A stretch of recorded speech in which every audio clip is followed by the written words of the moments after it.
The Prime Minister's speech in Strasbourg was given quite a bit of coverage in the morning's UK national newspapers, most of them concentrating on Mr. Brown's call for collective unity in facing the present global uncertainties and his call for Europe to join in.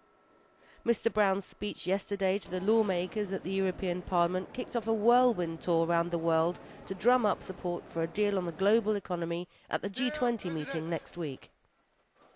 Liebe Kolleginnen und Kollegen, ich darf Sie bitten, Platz zu nehmen. Before introducing Mr. Brown, the European Parliament President Hans-Gert Pöttering set out what he thought the London summit had to do. The London summit needs to agree on the macroeconomic policies and regulatory structures that can get us through the current crisis and put in place a better, more sustainable framework for the future.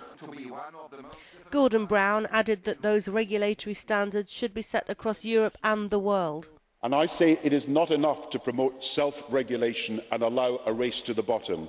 We have to agree international standards of transparency, of disclosure and, yes, of remuneration too.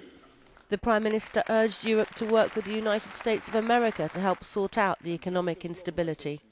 That's why I propose that Europe takes the lead in a bold plan to ensure that every continent now makes the changes in their banking system that will open the path to shared prosperity, that every country participates and cooperates in setting global standards for financial regulation, and every continent injects the resources we need to secure economic growth and jobs. He insisted that an injection into the global economy would be twice as effective if it's adopted by all countries around the world.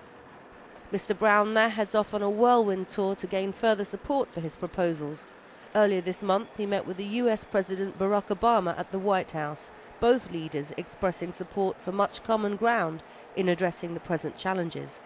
Mr. Brown will speak to various Wall Street financial leaders this week before moving across to the United Nations HQ for a meeting with UN Secretary-General Ban Ki-moon.